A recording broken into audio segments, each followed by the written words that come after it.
Hey everybody, thanks for joining us on our Tuesday night. Let's go ahead and open it up to Q&A. Anything goes. And go ahead, Ralph, then Robert. Hey Ralph. Hey Greg, how you doing tonight? I'm doing good. Got a question on the surgery kit. A friend of mine here just had arthroscopic surgery on his shoulder. Okay. He had separated a tendon in his shoulder 50 years ago and had never allowed it to fully heal before he had it fixed. Right. The doctor went in today and it was a mess. Yeah. So I saw you had the surgery kit in the monthly or the weekly notice, which was great. So in the surgery kit that was in the notice, there was Galvanum and black Cumin, neither of which you talked about last week when you were talking to Chris. What do they do? Are they in place of the blue healer? No, that's actually in the kit as well. Let me look up to see what's in this kit. Like I thought it was all of that. Sometimes I'm talking from memory and I don't always remember what's in everything.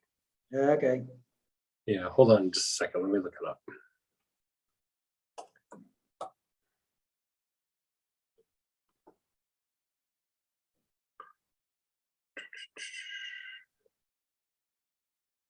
Operation. There we go. Okay, so what do we have here? So galvanum, this helps to reduce the pain response, and it reduces some of the tension in the body. It can be used topically. A lot of times if the person's open to it, I have them take it internally. It seems to work a little bit better internally, but it will still work just topically. Okay. That combined with black cumin, just those two together usually start reducing swelling and accelerating the healing process quite substantially. And so the galvanum is about the pain and like the tension in the body that's because of the pain, like you have just physiological responses due to pain, and the galvanum helps to temper that. The black cumin helps to reduce inflammation and stimulates the body's healing process. Like it stimulates a little bit more action activity in the rest and repair part of your nervous system rather than, going into fight flight, which happens a lot with pain. And so, it's not really a sedative. It's more about stimulating lymphatic movement, reducing inflammation, things like that. And then, do you need me to talk about the other parts, or? No, I got the other parts out of last week's talk, so that was great. Okay, perfect. I do have a question about tendons, because that's basically what his problem was tendons. Do we know what tendon? Was it the bicipital tendon or? Yes. Yeah. Okay. A very common injury. Yeah, bicipital tendonitis. Yeah, or like for him, he separated it. And, yeah. He was a kid trying to hit the golf ball farther than anybody and got his arm partially down the course too. Yeah. What oil for tendons, or is that one of those in the kit? Yeah, actually I'd still stick in with everything that we have here. I'd probably put a bit of the Helichrysum Supreme as time goes by, as he's a little bit further down the line from the surgery. You might want to do a 1-2 punch with having him take a little bit of Shazandra internally.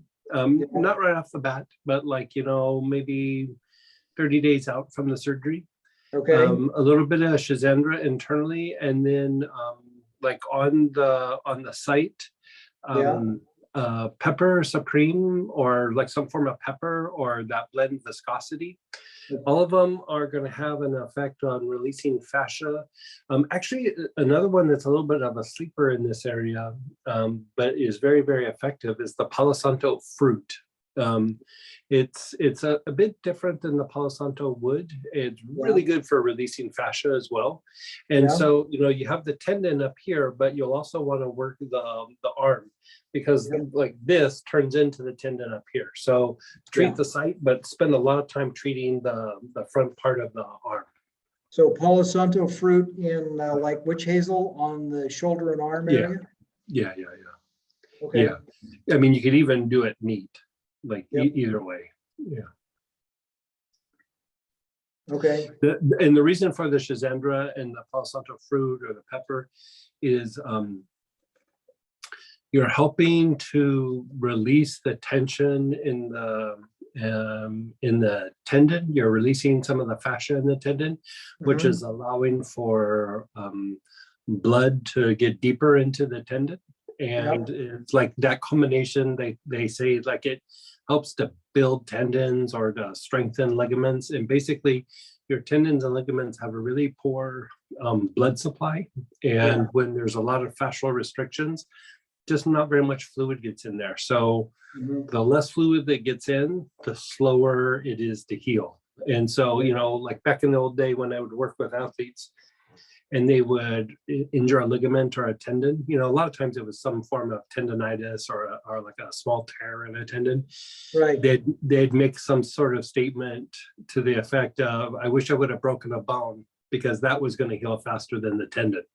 And it's kind of true. Like, you know, a bone, six weeks, you're kind of good to go. Yeah. But a tendon like that can take a while. You know, the blood supply is not as good as other parts of your tissue. And then the more fascial restrictions you have in those areas, blood just doesn't get in there as easy. And so it takes longer for that tendon to heal.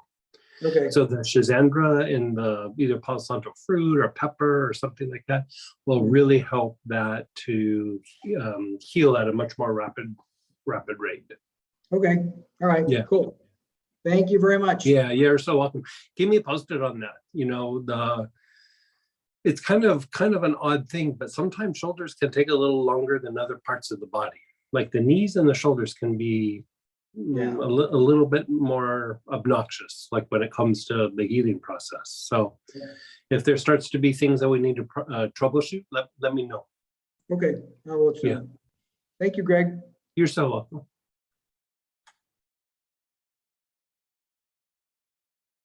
And Robert, you were unmuted earlier. Did you have a question? No, I was just having audio problems. Okay. Hey, Robert. Hey.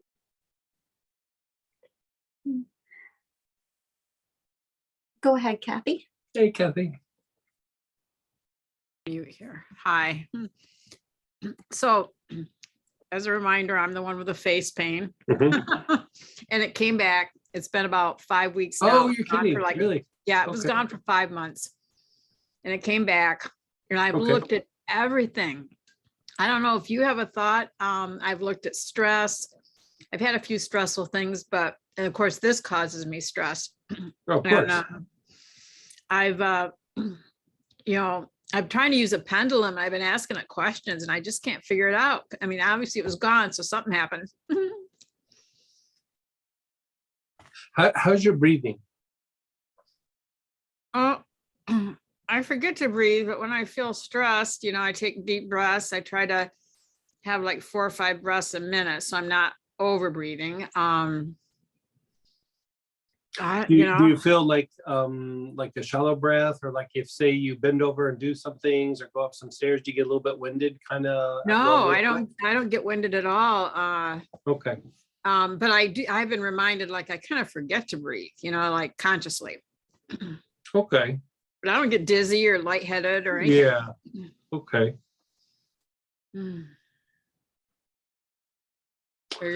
I mean, are you having allergies or anything like that right now? I mean, we're doing some renovations at the house, but we're doing it all with like we had carpet removed, but we did it from a company that remediates carpet. Right. And put in some wood floors that are from a really green place. Nice. I bet that's nice. Mm-hmm. Yeah.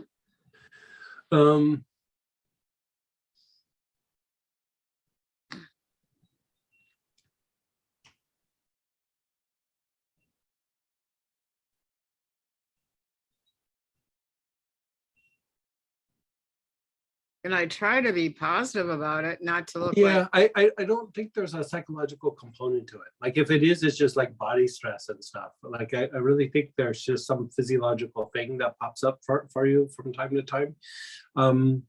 You know, probably the thing that I would have you do just because it, it is trigeminal neuralgia, which is a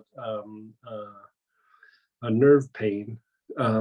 Let's have you, do you have that blend bronchioles?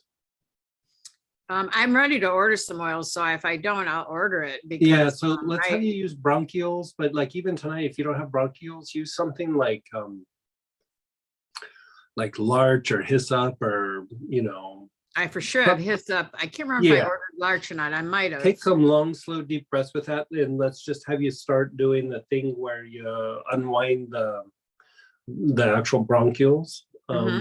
Anytime you start to have sharp pain, that actually causes the bronchioles to go into spasm, and then when the bronchioles are in spasm, it does cause an increase in the pain. And so it's like it can be this like back and forth. And I suspect that there's some issue with like the breath or breathing or something that actually might be what I don't think it's the only thing, but I think it's one of the triggers for the neuralgia. And so No, let's have you do. I'm not ever congested. I mean, I feel No, drippy I nose. think it's more about like either the depth of the breath. It's probably more the bronchioles themselves than anything, and they can just go into spasm. You guys are doing a bunch of stuff on the house, and there might be dust or something that I've got about 4 air purifiers going, 2 of them really do? nice ones. Oh, Just because I'm worried about Yeah. that. Yeah. But just because the trigeminal neuralgia is there, let's have you just unwind that. And you remember the breath with the pursed lip breathing, where you inhale and then make the lips really tight and then really force the air out of your mouth. I remember vaguely, but I remember being thinking of it would serve me, and then of course all these things I do go out of my mind. Let's just revisit. So like, you'll inhale the bronchiole several times, just long, slow, deep breaths in through the nose, out through the mouth. And then at some point, like stop and then take a long, slow, deep breath, hold your breath, and then make your lips really tight. And then like your lips are so tight where air can just barely escape, and you're really having to blow out a balloon, or you're having to blow air out. And what that does is that it manually opens up the bronchioles.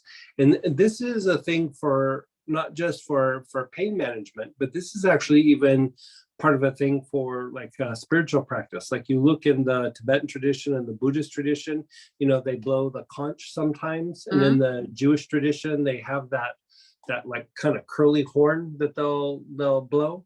And part of that is, it's tied to the sound that it makes, but a big piece of it is having to blow into that horn, and you're having to make your lips kind of tight to be able to blow and make the sound, that it's manually opening up the bronchiole, so that when you're sitting and doing your meditation or reflection, you're actually opening up the breath. And that is tied to deeper states of consciousness, and it's also tied to being able to access the unconscious to a much higher degree. And so any time there's like sharp stabbing pain, I always kind of want to go there with that. A lot of times it'll take something that's maybe a 7 or an 8 down to a 3 or a 4, sometimes even a 2. And so it's not specifically for pain management, but because the bronchioles open up and the breath kind of regulates, it takes down the amount of nerve pain that there is. And anytime the breath is off, it throws off how the nervous system works. Like you constantly have impulses going away from the spine and to the spine, away from the spine and to the spine. And when the breath gets thrown off a little bit, that rhythm of like coming in and going, it gets thrown off a bit, and it starts to wreak a little bit of havoc on the nervous system. And I think there's just something in that. Like it might not be something ever where you can pinpoint this is exactly what it is. It's just like sometimes you just kind of go and keep regulating certain functions, and then the symptom will disappear. And so it might not be something that you exactly like figure out, but if you just kind of keep on it, that could help. I always like to, you know, especially with head and facial pain, I always like to do some work on the temples as well. I mean, the jaw can be helpful, but the temples. And so I even started doing this thing, I don't know, about 2 weeks ago, I think, where I've been putting about 5 or 6 drops of marjoram in a little bit of water, and then, you know, kind of stir it up, and then kind of use it to swish around in my mouth and gargle and everything. And it just takes some of the tension out of the mouth and helps to relax some of the muscles in the jaw and everything. I mean, I'd even kind of look at maybe doing something like that as well. I Will mean, you swallow it after you gargle and everything? Swallow it? You could. I haven't been, but I mean, I do take marjoram internally from time to time. But I was just trying to get it all over the mouth and the muscles in the mouth and everything, and just take some tension out of the head. Yeah, I mean, I definitely would try that.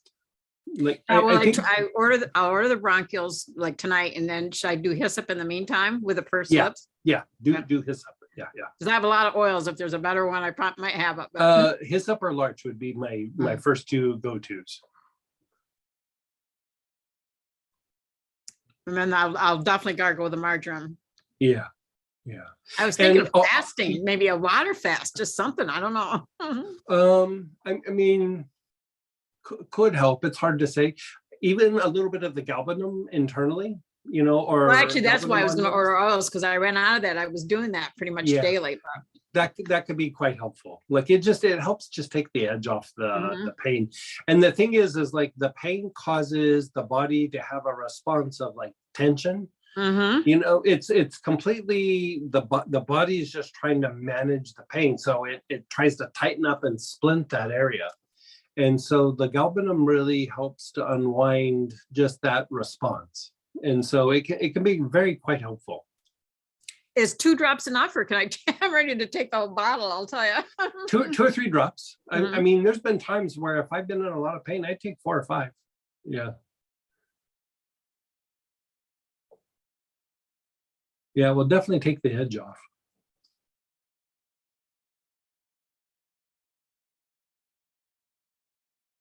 But if it hasn't subsided in a few days, like even before next week, like let us know, send us an email or something. Let's get that calmed down for you a bit.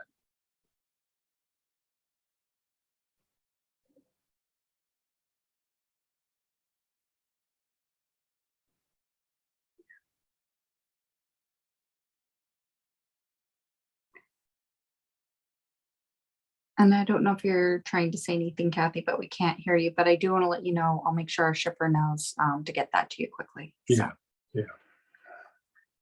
And then go ahead, Barbara, and then Chris. Hey there.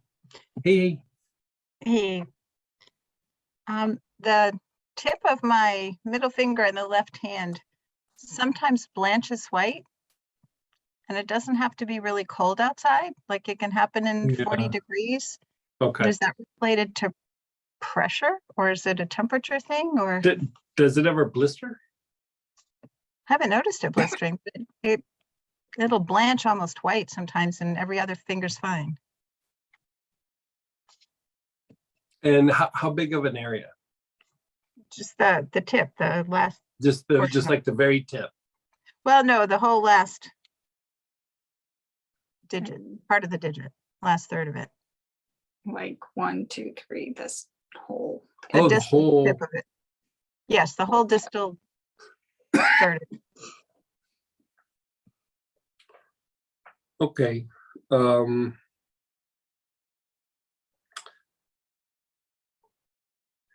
Did you ever have a car accident? Oh, 40 years ago? You hit somebody or you got hit? I was rear-ended.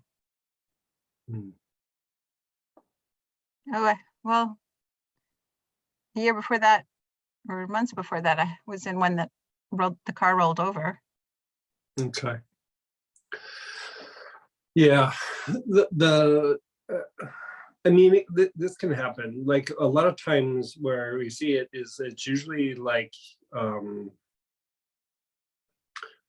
after some sort of injury, like you see it a lot in kind of, I don't want to say severe car accidents, but like car accident where you usually hit something, you know, like you see it coming, you hit the brakes, and then a lot of times you squeeze the steering wheel, and then there's the impact. And so what happens is like if you look at the hand, like the bones, you know, you have the bones in the hand, but in between the bones, there's these little tiny, like kind of U-shaped muscles. And they basically get so tight that they compress some of the blood vessels and the nerves, like the nerves that are, are you having problems with skin anywhere else on your hands? Skin? Well, I have all kinds of funky skin things, but well, I mean, all over. But just on your hands. Lots of brown spots, but on Okay, both. no, that it's not like it's getting thin or tearing easy or anything like that. No, Okay. I mean, these accidents were 40 years ago. Yeah, I mean, it could be like ages ago. Yeah. Okay. And so this is what I usually do is I usually have them take like Roman chamomile and put Roman chamomile like on the tips of the fingers, you know, even the fingers that are not being affected at the time, because there's the potential for that. And it you know, it might not have been from a car accident, but somehow those bones have gotten so tight that they kind of start to compress, right?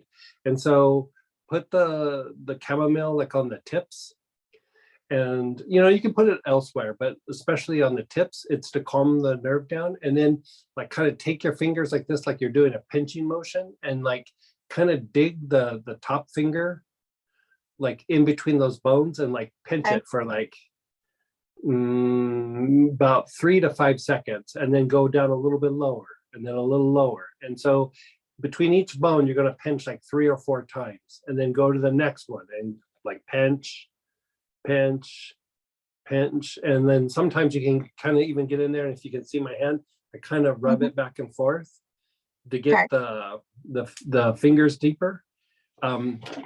What I used to do, I used to have the patients get,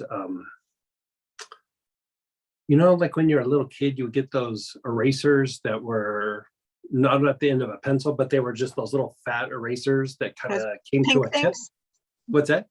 The pink ones? Oh, no. Yeah, yes, exactly. Yeah, yeah. And so I would have them take that tip and go in between the bones and then twist it back and forth, because you're manually opening up that area between the bones, and you're manually kind of stretching out those little muscles. And I've seen some very severe cases of this, and within about 4 to 6 weeks of treatment, I'd say about 80 to 90% of the time it would go away, like, and just never come back. Yeah. Should I do both hands, even though it's only that one finger? If it's only affecting one hand, I mean, you can probably get away with just treating that one hand. Okay. But if the other one has ever had any predisposition, I mean, it could be from an injury, it could be from just the way you've held your hand for a while, like say on the computer. I mean, there could be all kinds of reasons why it's there. But the severe cases, it was usually like a trauma when their hands were really clenched. But I mean, it can happen for all kinds of reasons. But like, let's have you start trying to do that and see how that goes. Okay, thanks. Yeah, yeah. And do you have any suggestions for floaters in the eye? Yeah.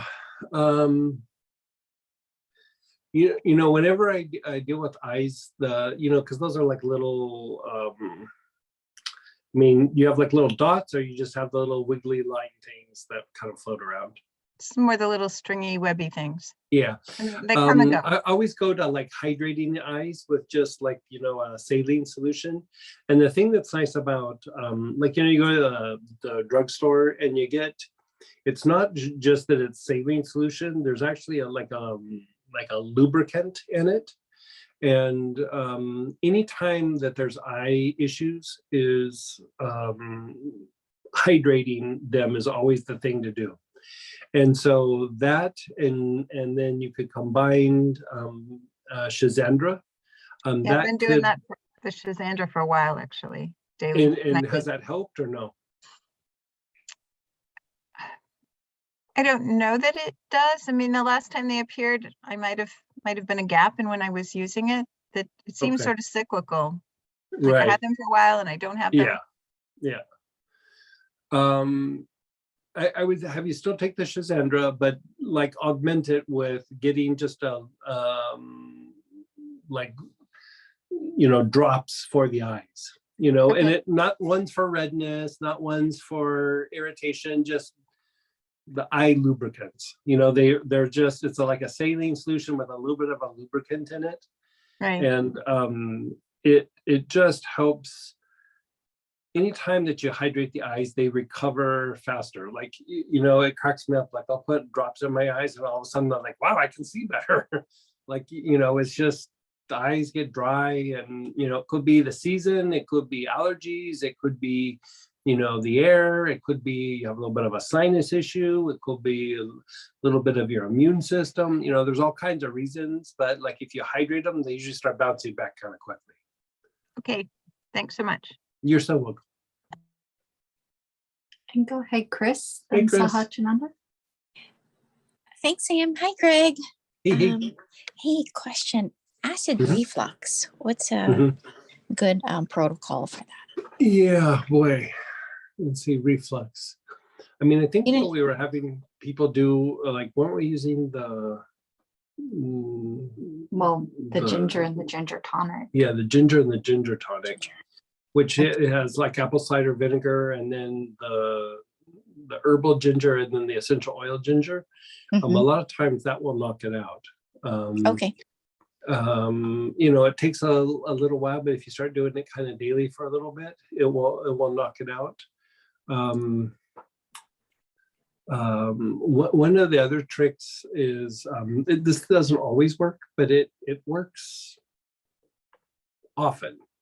Okay. Is and it sounds kind of weird, but like have the person have a slice of apple right as, like, you know, maybe a half hour before they go to bed, and for some Oh. reason it will knock out the reflux.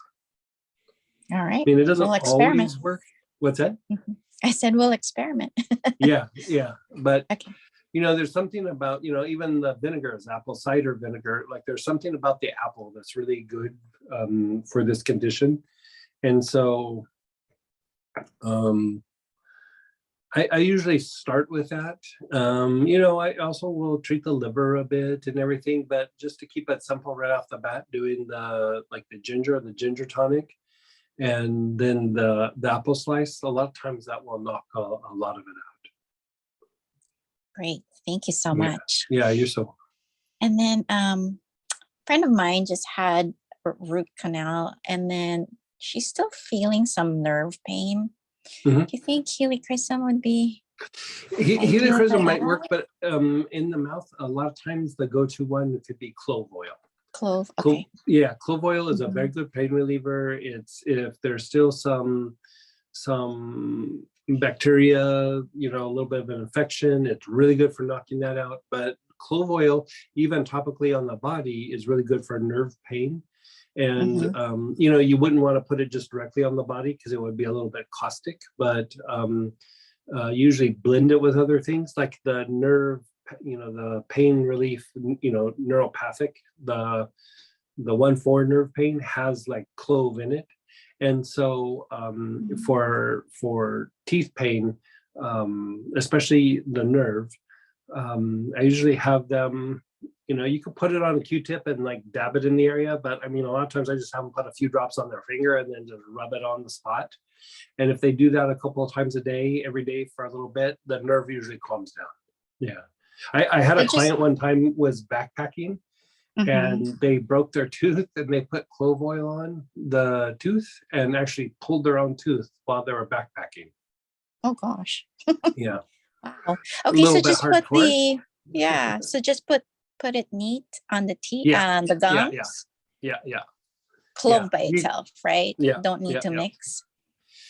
You can, but like I like to get it like right down in the area because the clove oil will penetrate the tissue a bit, and it's different than putting it on the skin, because you have all the saliva and everything. So the saliva kind of, you're not quite doing it like neat, like that's almost like acts like the carrier oil a little bit. Got it. And so just like rub it on the spot and boom, you're good to go. They used to use that in dentistry back in the turn of the century. Yeah. Interesting. Okay. Yeah. Thank you in so fact, like much. in France, I think they're in the process of developing a type of anesthesia with utilizing clove oil. I see. Yeah. All right. Well, thank you so much, Greg. You're so welcome. How's Chris doing, by the way? Oh, good. Yeah. Yeah. Getting He's up bouncing there, back pretty he's like good. probably, I would say 85-90% there. Yeah. Isn't it amazing? It is. It's really amazing how quickly people will bounce back from that hip I surgery. know. Yeah. It's pretty incredible. Good for him. Thank you so Good much for him. your help and support. You're so welcome. My pleasure. Mhm. Take care. So excited about the class. Wow. I know. didn't open the box yet. I'm so excited for this It's a big weekend. box. Yeah. It's like Christmas. Yeah. Thank you, Greg. You're so welcome. And then go ahead, Sahajananda. Hey, how are you? Hey there, thanks, I'm fine. Hi, Sam, hi, Greg. I have some weird stuff going on in my skin. It's all on my upper right shoulder in the front on the skin. Okay. And it's like 5 different kinds of skin things. It's nothing that's all the same. So the one that I'm most concerned about, and I actually put it on the Facebook page, was looks like a precancerous little black mole or something, and somebody suggested frankincense, and I wanted to see what you had to say about that. Yeah, there was information that was floating around about frankincense being good for precancerous and cancerous conditions, but the frankincense was actually what they were looking at. People started saying it, and they were citing the study, and the study was actually, they were studying boswellic acid, which is not present in the essential oil of frankincense. It's only in an alcohol extraction, and they weren't quite sure that it was actually producing a result. It was just being looked at, right? And so, it doesn't hurt, but at the same time, I've seen it work a few times. The one that I actually see work kind of consistently for things like that has been orange oil.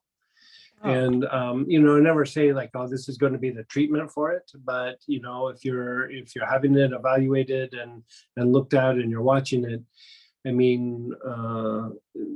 the doc can see if it's getting worse or better. You can kind of see it visually sometimes, but you never know if there's like roots going down. And so I've had several people, we have them put the orange oil on a Q-tip and then swab the whole area. And the reason, like if you get it on your fingers, it's just a citrus, but it can kind of like burn and sting a little bit. And so put it, really soak the end of a Q-tip and then just rub it on the spot. And you could do it a couple times a week. A couple times a day. Mm-hmm. And we've had it to where it actually got evaluated by a skin doctor, and then they went back, and then the skin doctor verified that it was gone, And so if it's a skin tag, like skin tags are like those little things that kind of pop up, and it's not it's not a skin tag. No. Then try the orange oil. Okay. The thing is, that's just one little thing. I just feel like there's something going on with my skin on that one part of my body. And I've been putting helichrysum on it as well, because helichrysum's good. One thing so there's a couple other things that you could do. So one is Spikenard is really nurturing to the skin and balances out all different kind of skin types.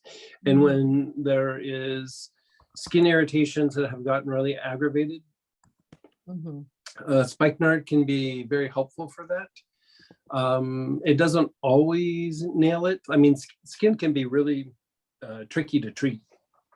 And so spikenard could be one. And then another one that I like to use sometimes, like in a situation like this, is calendula. And you know, the calendula that we have, it's kind of thick, it's a CO2.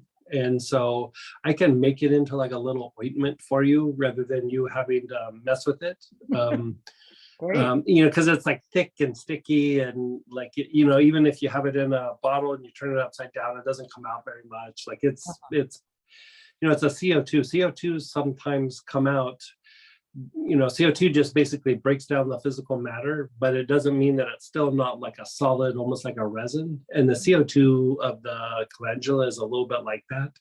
And so I use it a lot with like really severe skin irritations, and like when people have radiation, you know, like after like chemo and radiation and things like that, the radiation spots will have like burns. And so like I'll kind of work them through like using lavender for a little bit for the burn site, and then, you know, kind of lavender and helichrysum, and then, you know, like after a little bit of time we start working towards the calendula, and it seems to knock that kind of stuff out. And so anytime that the skin is like irritated, agitated, inflamed, you know, lavender works, Roman chamomile can work, spikenard is very good, and the calendula is really good. I mean, the thing with calendula is it's one of the primary things that calendula does is just good for the skin. You know, it's just really super good for the skin. Great. I would love it if you would make it into a cream. And we'll write it down, but maybe send us a text just to remind us, because, you know, by the time the night's over, I'll probably forget. Right. In fact, I'll almost depend on that I'll forget. So send me you know, a message to Sam or email or something, and I can make that for you right off the bat in the morning. Yeah. Thank you. I have all the, you know, calendula and all that. Okay, great. So, Thanks so much. You're so welcome. Okay. And keep me posted on that. And I will. Try the orange oil on that spot too. Okay. It's just it's so hard to get an appointment with a dermatologist. I had to wait, like I'm waiting 2 months. So I'm like, oh, let me see what I can do in the meantime. So I'm just self-diagnosing and hey, like I hear you. Like, you know, like when I was young, I didn't really think anything of it. And now I'm always like looking at my skin, like, I remember that dot being there. And I don't remember, you know, like, like it was, I don't know, several years ago, but I went in and saw a doctor, and, you know, just had him look at the skin a little bit. And I mean, he caught like 50 or 60 things off of me. And I go, I didn't realize I was that bad. And he was like, I didn't even do your whole body. I just did the upper part. I was like, wow. You know, it wasn't precancerous stuff. It was just like little like skin tags and little weird molds, and, you know. You know, Well, I'll be curious to see what the dermatologist says. I'm curious. Do you have like little red dots in the area? No. Okay. And none on your arms or anything like that? No, on my arms, I just have the usual stuff that's the dermatologist has always said, oh, that's fine. But no, I just, you know, little like aging spots, but this is like the little brown spots, like I think they call them like liver spots. So sometimes if you like, you can't do this and go out in the sun, but like if you again dip this in a lemon oil in a Q-tip and rub it on the dark, you know, the dark spots or the brown spots, you know, what they call liver spots or age spots or something. If you do that over a period of time, a lot of times those will go away. But if you go out in the sun and you have that lemon oil on, it turns it like darker. Like it's like you have to like keep it covered and not be in the sun. Okay. And so I saw this one case where I don't know I don't know that I've ever seen somebody do this other than this one person, but it did seem to work. But you know how like sometimes on water filters, they'll filter the water and they'll make the water really super alkaline. Mhm. Sometimes there's water filters where they can make the water really acidic, or they're purifying off the water and there's some acidic water left over. That acidic water they were putting on the brown spots, and it made it go away kind of quick. I was actually kind of surprised by it, but I've never seen anybody else ever do that, and I don't even know how you would get acidic water. Mhm. But you know, I'm not that attached to the brown spots. yeah, I'm just more Yeah. like concerned about the ones that are just all the Yeah. weird stuff. I'm with you on that one. For my beauty, yes, okay. Yeah, yeah. Okay, thank you so You're much. so welcome. And a follow-up was, what is best for skin tags? Oh, skin tags. The very best thing to do is to put thuja on them, like 1 to 2 times a day, and within usually about 10 days to 2 weeks, they'll just fall off. Yeah, I mean sometimes it takes longer, especially if they get kind of big. We did that with yours and like it, but we also, one of the other things to do is to take like dental floss or something and make like a little loop, and then you can kind of tie the dental floss around the skin tag. The only issue that I'll say about that is sometimes it irritates the skin tag and it will like inflame up and fill with blood a little bit more before it falls off. Usually the thuja just dries it out and it falls off. And so it takes a little bit longer than doing it with the dental floss, but it does work. Yeah. Tea tree can also work. Tea tree takes longer. Thuja will dry it out the fastest. Thuja also works on warts too, by the way. Same application? Yeah. Greg, Yes. regarding the thuja, how far do you need to keep that from your eyes? If it's close to your eyes, I probably wouldn't do it. Yeah, Like how close to your eyes is it? pretty close. I probably wouldn't do it. Okay, Yeah. that's what I thought. Yeah, I mean, anytime you get an oil in your eye, it's a little bit irritating, but thuja would be more than normally irritating, you That's know? my So, because I have a couple little ones by my eye and I just like, I don't even let the doctor touch them. Like, I don't want anybody that close to my eyes. Got it. You know? Thanks. And so like, if it gets really big, you can have, you know, the doc, like just, it's a really simple little procedure. I mean, they just get in there and just like kind of clip it off. But yeah, I wouldn't put For oils too close to your $1,300. eyes. Yeah, that's true. Yeah.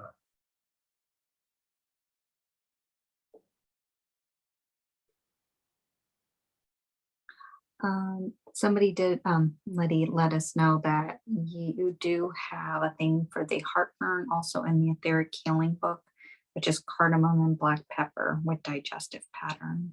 Oh yeah, cardamom. Didn't even think of cardamom. Cardamom would work. Black pepper. I mean, that definitely helps digestion. I mean, the cardamom you can do. Thank you so much for finding that, Letty. Cardamom you would have to take internal. I mean, you can still do the breathing pattern, but like for a quicker result, take it internally.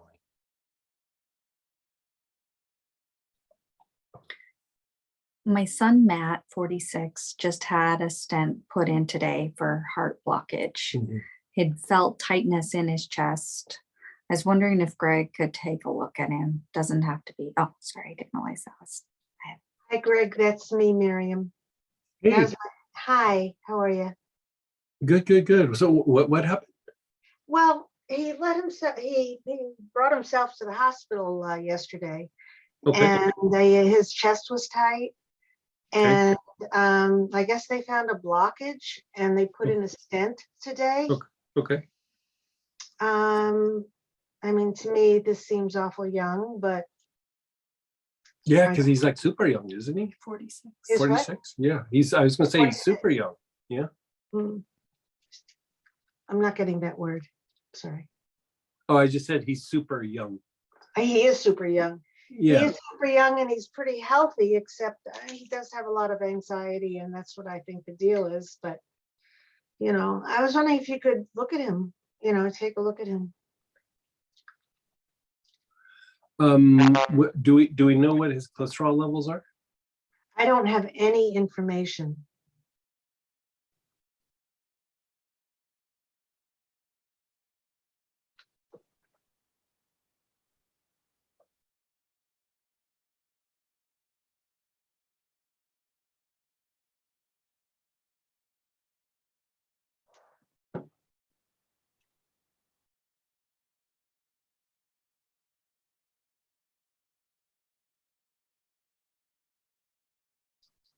Do we know, does he have varicose veins? I don't know. Okay.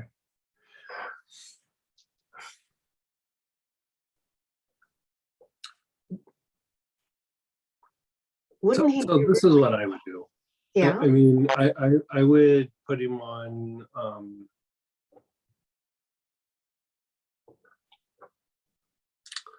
I mean, I would put him on some things for cholesterol, but I'd also probably put him on some quercetin, and not for allergies, but the idea would treat him for like vein health. You know, like keeping the veins from becoming brittle, and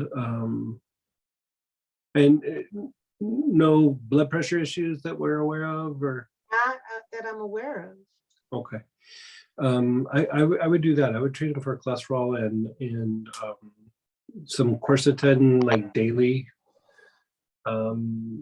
just to help maintain like some vein health. The blockage happened for a reason, you know, but there can be multiple reasons why it could happen. And so I think starting with those two regimens is helpful. He's very slender. Yeah. Yeah. And active. Hmm.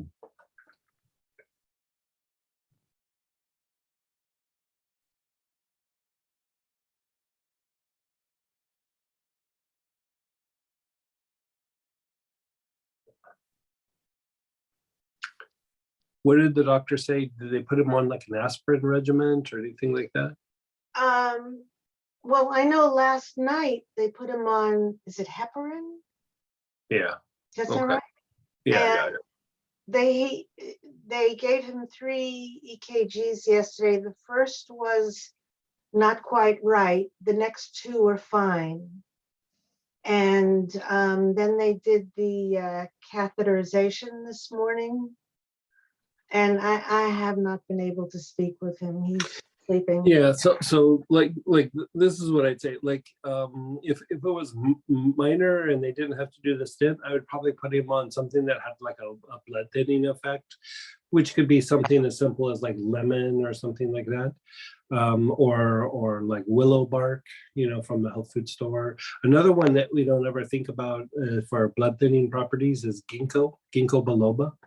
But my guess is they're going to put him on a medication for that, and you probably don't need to address that. Mm-hmm. You know, so I would go back to what I said, like treat him for like cholesterol, and his liver is really super congested and looks like it's got a cholesterol issue. He does. Yeah. Yeah, he comes by it honestly. Yeah, I mean, honestly, you could say all you want about diet. It's usually genetic. That's what I'm saying. He comes by it. It's really strong. I mean, and so, like, diet can help, but it's usually more of a genetic issue. And like sometimes the body will produce cholesterol and deposits in veins and things because there is potential for like brittleness in the veins, you know, in the tissue, and so I would just treat him as if, you know, worst case scenario, he's just got some extra vitamin C in his body and his cholesterol goes down. But I think that combination combined with the meds that they're going to put him on, he should be pretty solid. Do you think, because when I scan him, and this has been true over the years, he's had a lot of anxiety, which is not addressed. Yeah, he looks like he has anxiety, maybe stuffing his emotions a little bit. Oh, a lot. Yeah, I was trying to be polite. Yeah, that's all right. That's all right. It's not here. Yeah, like, and so, you know, a lot of times with that, clean out the arms and legs a lot. You know, clean out the lower centers, especially like sex, basic, navel, but a lot of cleansing of the arms. Like I like to use like mugwort on the arms and legs, but you could follow it up with pranic healing with a lot of like sweep it with green and then a lot of electric violet on the joints, and just keep doing it repetitively. And emphasis especially on the knees, ankles, and soles of the feet. And it helps to regulate the lower emotions, and it helps the lower emotions to be able to move up to be transmuted. And so a lot of times, even just that mechanism of having the lower emotions move up and become transmuted, or, you know, move up into the heart, the physiology actually will function better. Like it just makes all your physiology just work better. You know what I mean? And because when those lower emotions aren't being moved up, we stay kind of in that place of lower emotions, and it's just agitating to all the body systems. You know, especially the immune system, especially the nervous system, especially the endocrine system, but you know, it can be the circulatory system or the cardiovascular system. Is anytime the body's under stress and needs to change and adapt, or you know, the body's in chaos and tries to stabilize, usually the first thing on the table where it starts to go, well, we'll take something away to make this work better. You know, the body kind of starts doing that. The first thing on the trade table is almost always the cardiovascular system. Almost always. It's like, it's, you know, blood pressure goes up, blood pressure goes down, you know, it's usually something circulatory. And so that's why like blood pressure can be so difficult to treat. Is it's usually a reflection of other things going on. It's not just that there's blood pressure, there's usually some other area of the body that's a little bit chaotic. And so by just going through and starting to clean up the emotions, the lower emotions, like cleaning up the arms and legs, which, you know, is extension of the basic chakra. It helps for the, you know, the blood, the tissue, things like that. But it just helps the body be more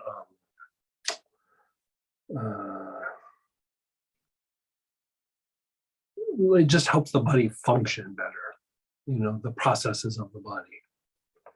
Okay. Yeah, I would start with that. Like, you know, I don't know how much he'll do with oils, but even with healing, just clean up his arms and legs, and then the lower centers, especially the basic and the sex chakra. And the thing is we don't really think of the sex chakra as being tied to the emotional body, but it is the lowest chakra tied directly to, that is still part of the emotional body, like how we generate emotions and Kabbalistic teachings. And a lot of times it's really primal thought forms in the sex chakra that just have to be cleaned out. It's not something that they're conscious of, and it has nothing to do with sex. It's just, you know, like, for example, if you sit and think negative things about yourself, for example, there's mechanisms in your body that kind of do this and do that and everything, but the sex chakra then starts to attract energy from the environment towards that. So even that negative thought of yourself actually ends up in the sex chakra at some point. And then if you're grinding on somebody else, you know, same thing, all these mechanisms go into place, but the sex chakra will have some of those thought forms that, or thought energy, I should say, that keeps attracting energy from the environment to bring it into form. And so a lot of times when we're trying to go through and eradicate some of these things, you go through and you clean up the sex chakra, the basic chakra quite a bit, the arms and legs, and a lot of times that will already start regulating some of the lower emotions, allowing them to move up, and it becomes a little bit easier to deal with. Yeah. Okay, so again, cleaning the arms and the legs with, what did you say? You say Like oil-wise, mugwort, but if not, electric violet. just cleaning with electric violet, and then energizing with electric, just doing it all with electric. You don't even need to energize. All right. No. Like at some point, like if they're after you've gone through and cleaned them up quite a bit, one of the next step, and the only reason I'm saying it's the next step is, like, if you do it right off the bat, it just doesn't hold very well. You got to really clean it up for a little while. But then the next step is you start calming down the nerves in the arms and the legs, which is tied to the periphery part of your nervous system. And that will have a very strong calming effect on the, like the automatic like responses, you know, like it has an effect on like what you would call like being triggered, or you know, not so much like an emotional thing, but just like a response, like ow, like that, you know, like it calms all that down. And so oil-wise,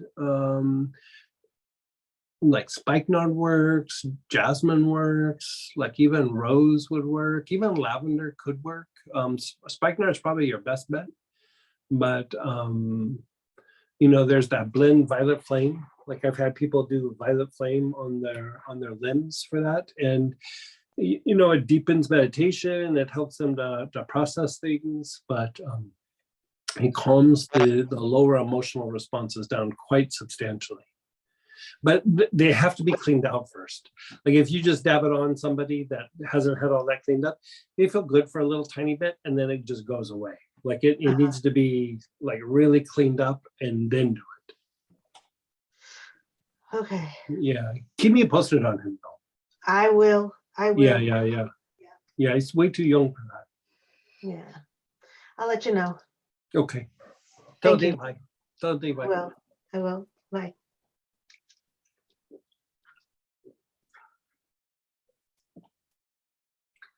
And just for anyone who might be new or just coming in, you can always unmute yourself, raise your hand.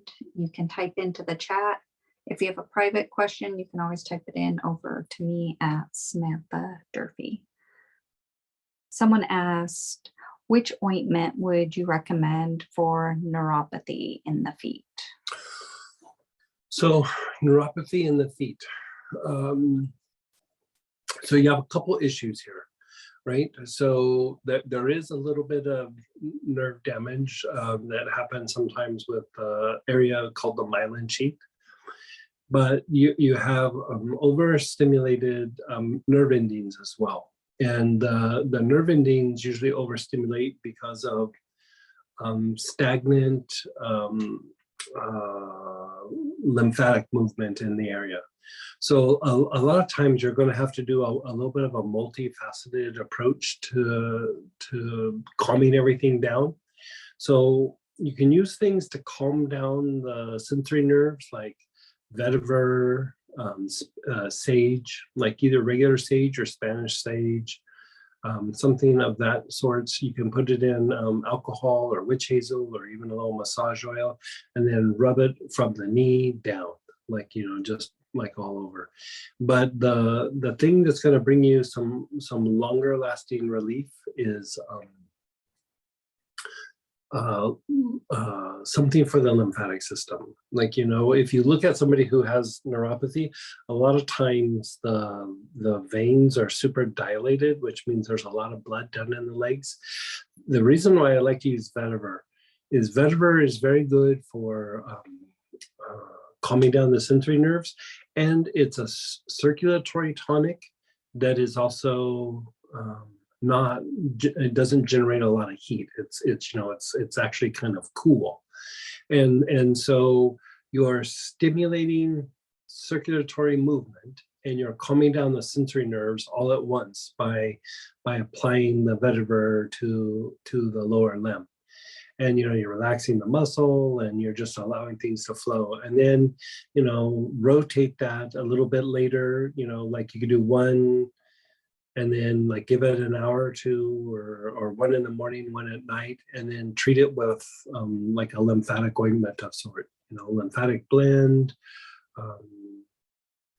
I'd probably stick with a lymphatic blend or chopper root cleanser, to be honest. And keep going back and forth between the two, and that should reduce the neuropathy. Sometimes if it still hasn't reduced, then we like kind of switch over. We still keep doing those two, but I'll add like a venous tonic. And a really good inexpensive way to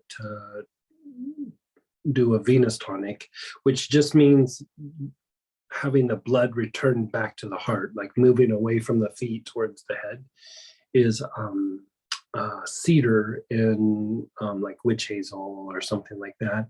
Like put a bunch of cedar in the witch hazel and then shake it up really good, and then just from the bottoms of your feet up to your hips, just cover the legs. That can be quite helpful as well. It helps to get the blood away from the lower limbs and take some of the pressure off. And so, yeah, try that. And if that doesn't seem to be helping, I mean, it's going to take, you know, more than just a single treatment. But if you treat it like that for a little bit, let us know if that's working or not. And if not, we can problem solve it. But a lot of times that will actually bring a good amount of relief.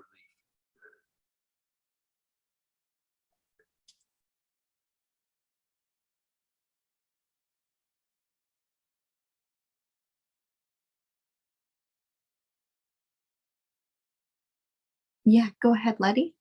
Hey, Letty. Hi guys, how are y'all doing?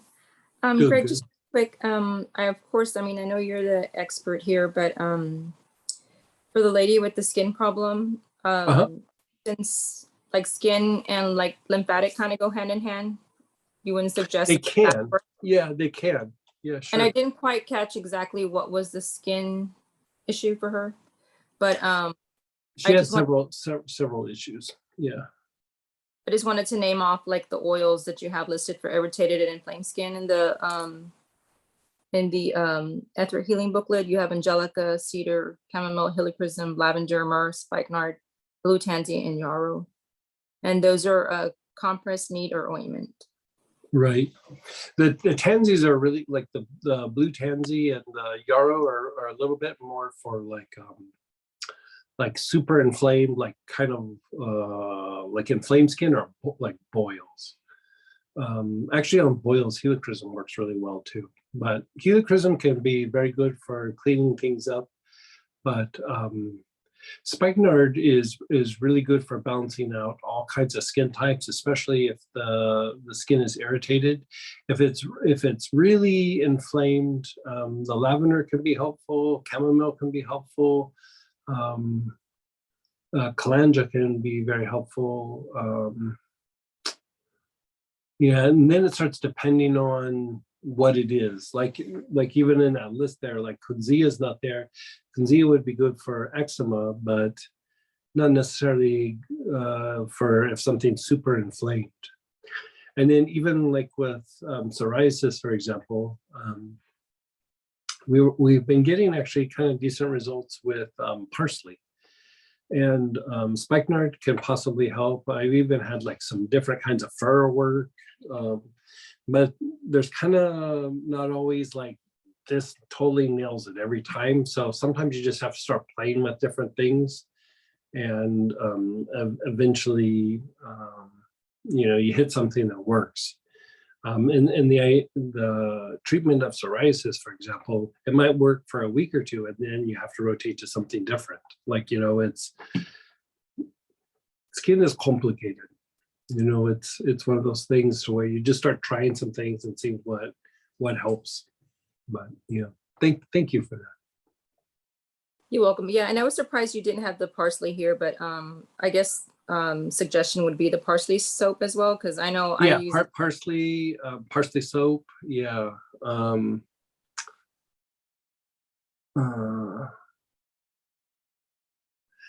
mean, if it's really also, inflamed, anything dark blue is helpful.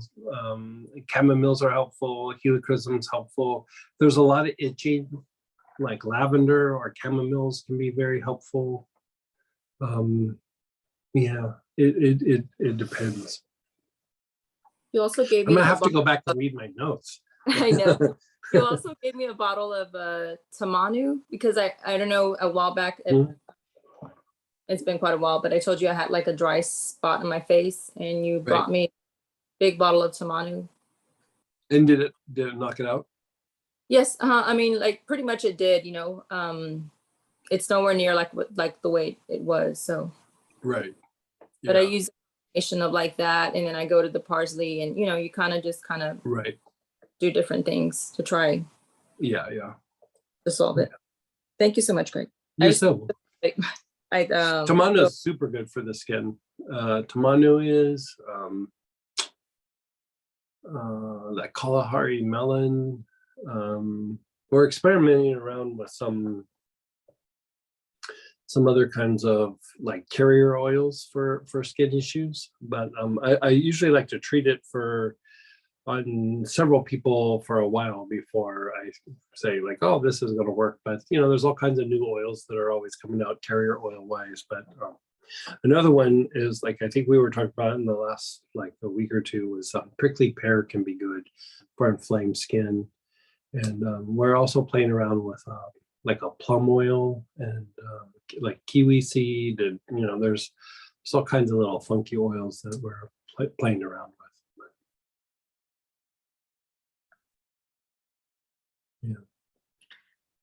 Yeah. Question for stomach stress.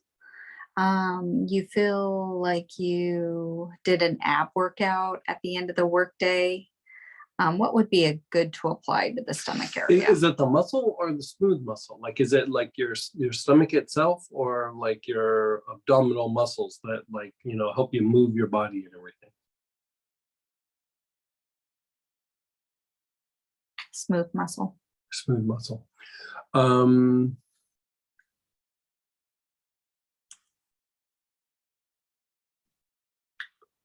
Is the bowel irritated? Like, are you having loose bowel movements or diarrhea or anything like that? Cramping? Nope. Nope. Just hurts and is irritated towards the end of the day. Okay, so couple things. You might have to experiment to see which one works best. I'm going to give you some choices here. One would be taking a little bit of lemongrass in water, like, you know, a couple of drops of lemongrass and, you know, a full glass of water, like 8 ounces, and then drink it. Kind of the same with basil clove, which is a chemo type of basil, but it has like a kind of a clove scent. It's really good for relaxing the smooth muscle of the gut as well. I would give one of those a shot and see how that is. If that doesn't work, the next thing I would try would be Yarrow. And I'd put, again, a few drops of Yarrow in water and then drink it, and still antispasmodic, but also very soothing to the smooth muscle. And that can be helpful. You know, I don't know if you're in the class this weekend, but you know, part of what we're doing is regeneration of the immune system. And when we are working on, you know, we're going to target first the lymphatic system, and then inflammation and inflammatory response, and then your ability to fight off viruses and bacterias, and so forth. And the first day, we're going and treating lymphatic function kind of a little bit differently than we have before. There's a lot of things that you're going to be putting on topically, and you know, resting rather than doing breathing patterns. There's a little bit of breathing patterns, but this is going to be a lot of topical application. And one of them is in the kit is this thing called Digestive Calm. And it's basically about relaxing the smooth muscle of the gut, you know, the whole digestive tract.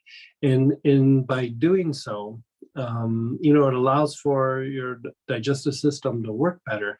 But actually what it also does is it relaxes the psoas, which is your hip flexors, and it is the muscles in the low back, but on the front part of your spine. So they're directly behind the internal organs.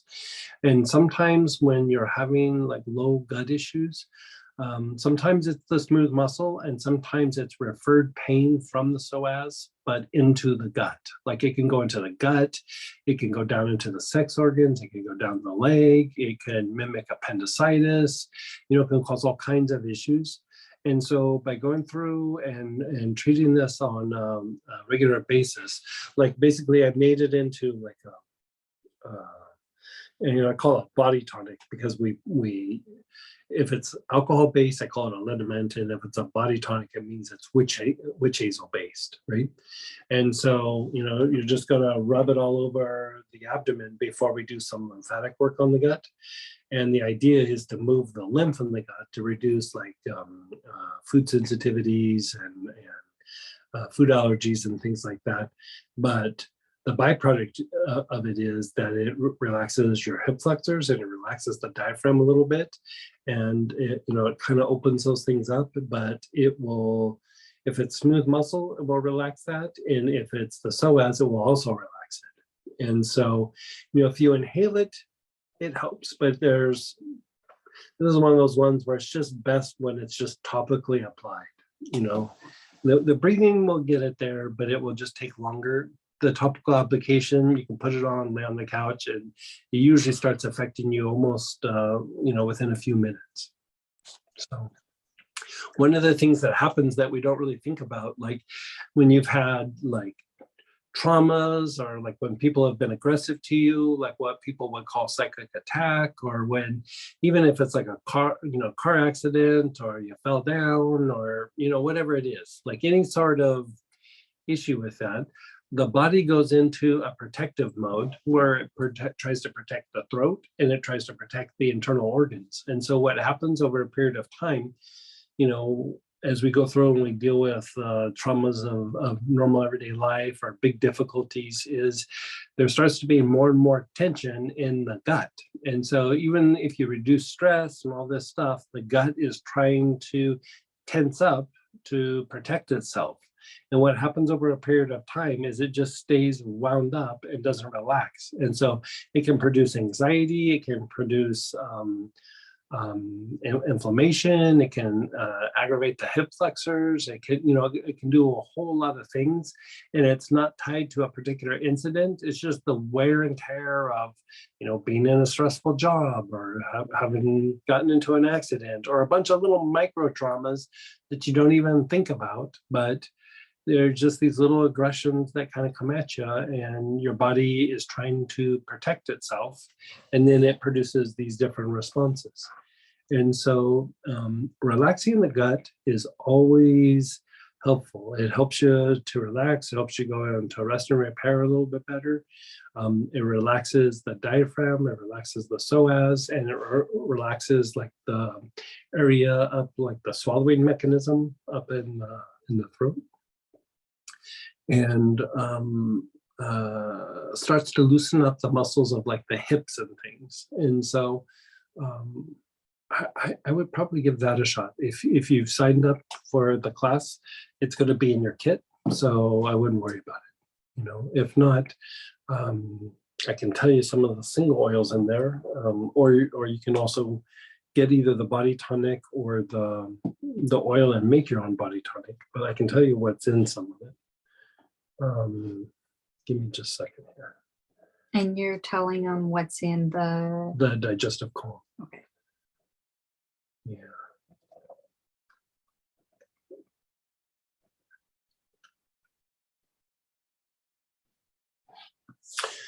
It's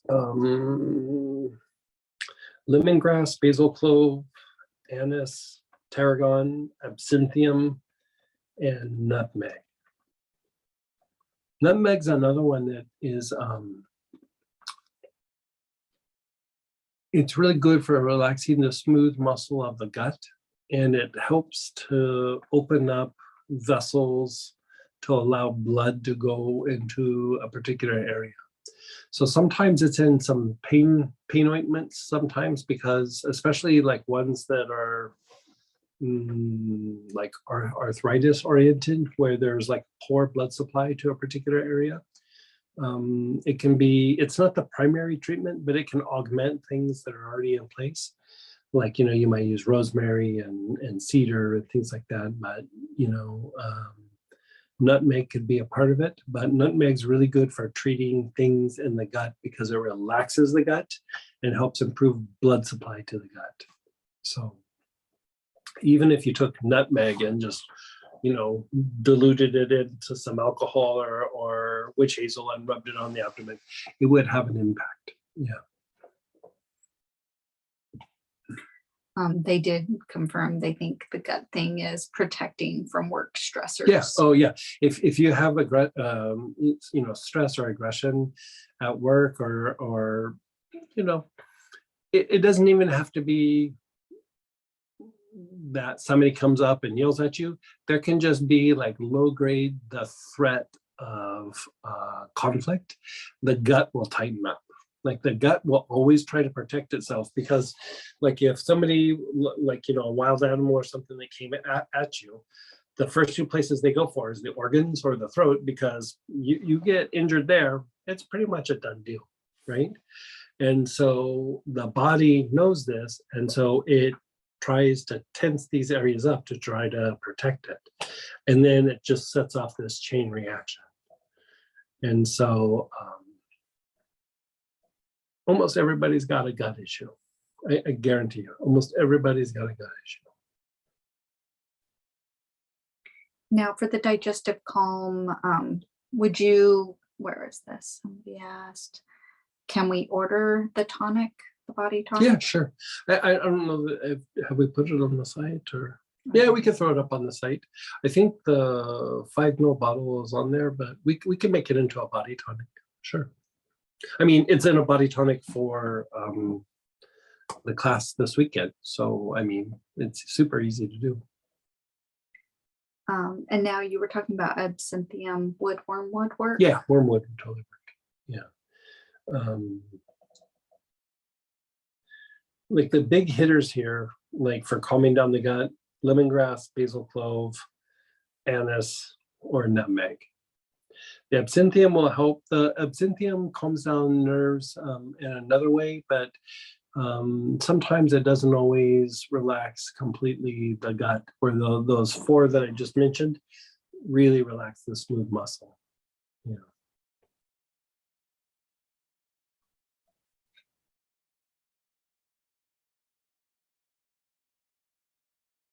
The blossoming lotus spray is mouth-watering delicious. Can you remind me what it does? It activates the heart seed, the blue pearl up in the head and the crown. Yeah, it is mouth-watering delicious too, by the way. There's a funny story. So like, you know, I get that like in these kilos, and so I stuck some in the refrigerator because I was going to put it, you know, put a little bit in a glass and drink it. And so Samantha comes in and she goes, "Do you know there's a kilo of lotus in in the refrigerator. You know how like sometimes you might be a little bit sleepy, you stick your keys or something in the refrigerator. And I was like, nope, I did that one on purpose. It looks pretty funny. Yeah.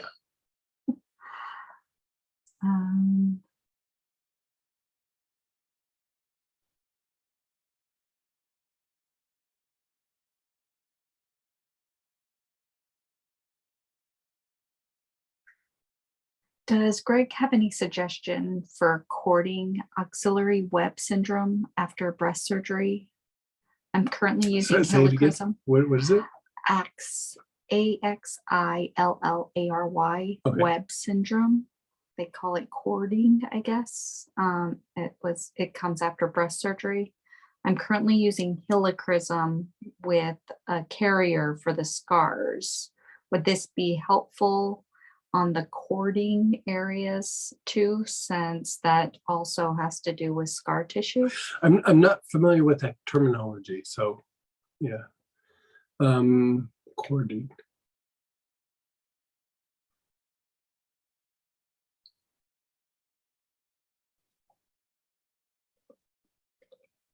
Maybe just type in a little bit of some of the symptoms, a little bit. Give me an idea.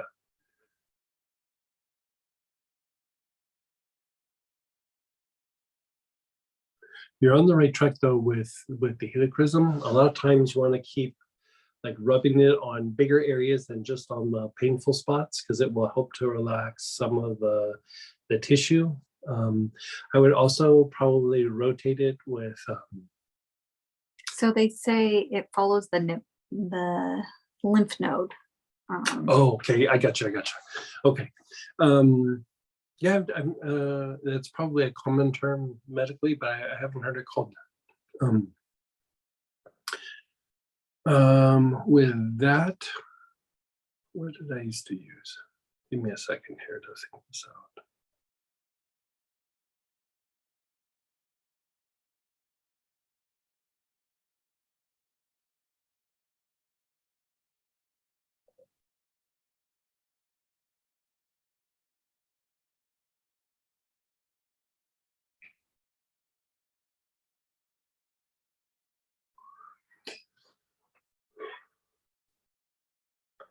I can try to look this up on my notes, but I want to say what I used to use is I would use helichrysum and carrier oil, just like you're doing.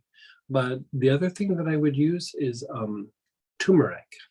And I would make it into like either a liniment or ointment as well. And then you're just going to rub it just like all over that area, like just all around the breast, around the armpit, you know, even up on the shoulder, you know, down below the breast and on the side as much as you can, but even go up as high as you can, like, you know, the neck, where the neck and the shoulder kind of meet, all that area, and do that daily. But I'll also check my notes to see if I use something else, but turmeric was the thing that I recall using for that. You know, rotating it with the helichrysum.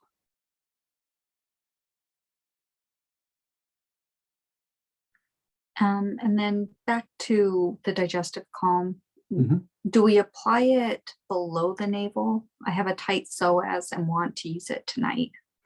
I would not just do it neat. I would actually put it in some sort of carrier. So alcohol, witch hazel, massage oil, lotion, right? And then I would actually treat it from the area right below your ribs all the way down to your belt line, and then as wide as you can go. You know, if somebody can rub it also on your backside, you know, your back, because you're still going to hit some of the organs there, but definitely on the front. Yeah, it feels really good, by the way. A lot of stress energy comes out when that happens, by the way. A lot of stress energy. It's amazing how much the internal organs hold.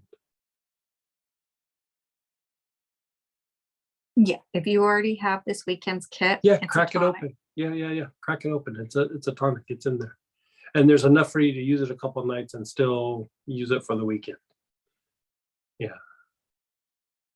What can I use for a sore throat? Would it be gargled with bay laurel? Bay laurel.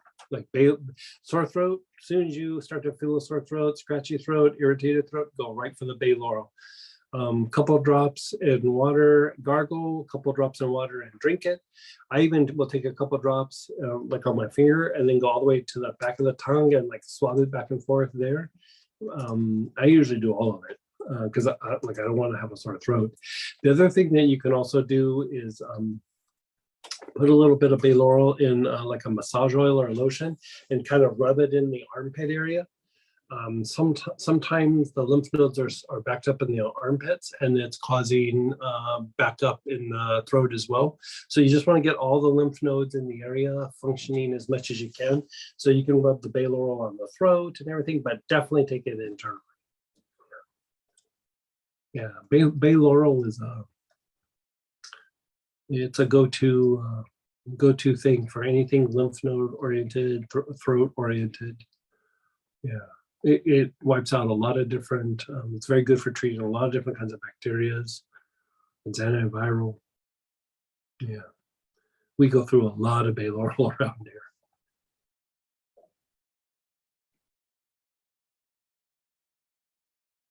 You have time for one more if there's another question.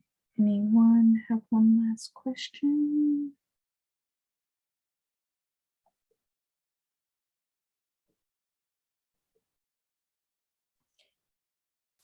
Hi, Greg. It's Channing. Hey, Channing. Hi, I have a really quick question. Mhm. What is there any oils I can use for sort of like neck tightness? And it's sort of a recurring tightness that's at around the atlas area. Does it feel real superficial or real deep? It feels deep, and it's been going on for a while, and I've gone through several chiropractic adjustments. I've done energy work around there, but it's not correcting. And I think a lot of it just has to do with posture, but I'm just wondering if there's an Yeah, oil and that you're on a to computer soften. a lot, I would imagine, given your work, like you're like doing this a lot. You got it. Yeah. I would take like vetiver and like really get some like almost crack the reducer out and really dab it on the fingers and then get in and just start at the base of the skull and just keep dabbing more and just keep working around the base of the skull and then even get around like the ear, like where the ear meets the skull and just like so that whole like skull line from the center and the back all the way to around the ears. Then like if you go like directly behind your ears, like not completely on the top, but like maybe almost like halfway down, and you start poking around behind your ear, you notice there's like a little indentation about the size of a dime. You feel that? So it's kind of like right around where the earlobe begins. Is that it? Probably up a little bit higher. Okay. Yeah, I feel it now. Yeah, you feel that? And it almost has like a little band, like there's the little dime spot, and then there's like a little band that starts to go around to the back of the head. Yeah. Rub some vetiver into that. Okay. And like what that does is it helps to open up what they call the nuchal ligament, which is not really a ligament, it's a big plane of fascia, but it really super impacts like the neck muscles, even your breath a little bit. And so by going through and opening that up on a regular basis, sometimes it will calm down headaches. It will help to open up the cervical vertebrae. It will even unwind the jaw a little bit sometimes. But it will also, allow for greater movement. And you have this thing where the base of, or the bottom of the skull where the brain sits on, and then the back of your head, there's this little like joint that kind of goes back and forth. And a lot of times what happens is it should look like this, like where it's like, it's exaggerated, but it should be functioning like this. And so what happens sometimes is it will disarticulate a little bit and like it will slide off, or they'll like kind of lock and rock or get like stuck. And the way to undo it is you keep unwinding the nuchal ligament so that there's space for it to open up and then like kind of disarticulate. Like, you're trying to get it to line up again. And so just by going through and doing that, a lot of times that will knock that out. That's why, you know, like when we do the breathing, the pattern for the whole body, and we get to the ear and we do that, the breathing in the ear canal, it's actually to relax that spinal basilar joint. Like it's like deep in the head, but it helps unwind the neck. But good to treat it topically, and then just inhaling with you could even use the vetiver to relax with your awareness on the ear canal itself. Okay, that's good. Yeah, That's great. yeah, Thanks, yeah. Greg. Try that for a while, especially even do like where the neck and the shoulder kind of meet, and there's that little tender spot. Do that as well, because that will still impact the nuchal ligament. You can just put vetiver on that as well. Okay, and is it okay to do vetiver for massage all over the body as well? Oh yeah, that usually makes for a very awesome massage. Okay, great. Thank It's you. relaxing. It's a good muscle relaxer. It's a good circulatory tonic. It's good for the immune system. Yeah. Okay. You know, we don't think of vetiver as being good for the immune system, but it's a very gentle way to stimulate the immune system. And if you have like an autoimmune issue or something like that, it actually helps to regulate that, helps to calm it down. That's wonderful. Thank you. Yeah, vetiver's a good one.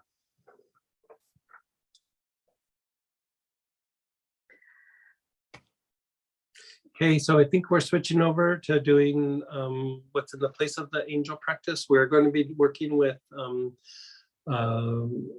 of the spirits from one of the classes, but if you don't have the spirit oil, we'll use a single oil.